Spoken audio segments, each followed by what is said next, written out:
السلام علیکم ورحمۃ اللہ وبرکاتہ۔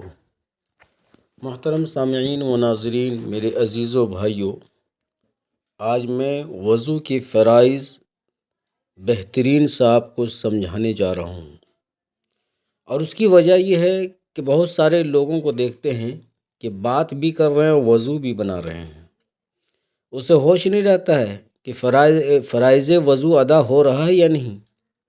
حالانکہ وضو کے اندر جو 4 فرائض ہے، اگر ان میں سے ایک بھی چھوٹ گیا یا اس میں نقص کمی عیب پائی گئی تو یاد رکھیے گا کہ وضو آپ کا نامکمل ہوگا۔ جب وضو نامکمل ہوگا تو پھر نماز آپ چاہے جتنی بھی اس وضو سے پڑھ لیں، آپ کی نماز نہیں ہوگی۔ پہلا فرض اللہ تبارک و تعالیٰ نے بیان فرمایا ہے کہ پورے چہرے کو دھونا، پیشانی کے بال سے لے کر ٹھوڑی کے نیچے تک، اور ایک کان کے لو سے لے کر دوسرے کان کے لو تک، پورے گولائی میں جو ہے پورے چہرے کو اچھی طرح سے دھونا۔ بال برابر بھی خشک نہ رہنے پائے، ورنہ پھر آپ کا فرض مکمل نہیں ہوگا۔ تو یہ وضو کا پہلا فرض ہو گیا، چہرے کا دھونا۔ دوسرے نمبر میں جو ہے دونوں ہاتھ کو کوہنیوں سمیت دھونا، یہ 2 نمبر کا فرض ہے۔ کوہنیوں سمیت کہتے ہیں ہاتھ کے بیچ میں جو ہڈی نکلی ہوئی تھی، جہاں پر ہاتھ ہمارا فولڈ ہوتا ہے، اس کے اوپر حصہ تک، ہڈی کے اوپر تک دھونا ہے ہم کو، نیچے تک نہیں۔ اگر وہ ہڈی چھوٹ گیا دھونے میں، اگر جو ابھری ہوئی ہڈی ہے ہاتھ کے بیچ میں، تو پھر فرض ادا نہیں ہوگا۔ کوہنیوں سمیت بتایا گیا ہے، تو دونوں ہاتھ کو کوہنیوں سمیت اچھی طرح سے دھونا۔ بعض لوگوں کو دیکھا جاتا ہے کہ ہاتھ مکمل نہیں دھوتے ہیں اور پیچھے والا حصہ میں سوکھا رہ جاتا ہے، تو پھر وضو نہیں ہوگا اس کا۔ جب وضو نہیں ہوگا تو پھر نماز نہیں ہوگی۔ تو اس لیے دھیان سے وضو بنائیں، دونوں ہاتھ کوہنیوں سمیت اچھی طرح سے دھوئیں کہ بال برابر بھی سوکھا نہ رہے۔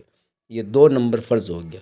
تیسرا نمبر وضو کے اندر فرض بتایا گیا قرآن پاک کے اندر میں کہ سر کا مسح کرنا، سر کا مسح کرنا یہ بھی فرض ہے۔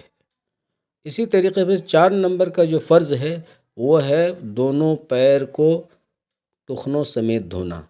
ٹخنا کہتے ہیں کہ پیر کے نیچے میں جو قدم کے اوپر جو 2 ہڈی نکلی ہوئی رہتی ہے، جو نماز پڑھنے کی وجہ سے جس میں گھٹا پڑ جاتا ہے، وہ دونوں ابھری ہوئی جو ہڈی ہے نا، وہ دونوں ہڈی سمیت اس کے اوپر تک پورا دونوں پیر کو پورا جو ہے مطلب کہ ٹخنوں سمیت دھونا ہے، اچھی طرح سے دھونا ہے۔ پیر کے اوپر والا حصہ بھی اور نیچے والا تلوا جو ہے اس کو بھی اچھے طریقے سے، اور انگلیوں کا خلال کرنا ہے۔ بعض لوگوں کا انگلی جو ہے ایک دم سٹا ہوا رہتا ہے، ملا ہوا رہتا ہے، ایسے اوپر سے پانی ڈال لیا تو انگلی کے بیچ میں جو ہے خشک رہ جاتا ہے، تو اس میں خلال کرنا ہے اور اچھی طرح سے دونوں پیر کو دھونا۔ یہ 4 وضو کے فرائض ہے۔ اس میں اگر نقص سے کمی پائی گئی، کہیں پر بال برابر بھی سوکھا رہ گیا، تو دوستو عزیزو یاد رکھیے گا کہ ہمارا وضو مکمل نہیں ہوگا، اور جب وضو مکمل نہیں ہوگا تو پھر اتنی محنت بیکار۔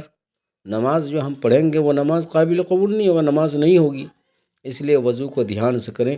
اللہ تبارک و تعالیٰ ان باتوں پر ہم سب کو عمل کرنے کی توفیق عطا فرمائے۔ وما توفیق الا باللہ۔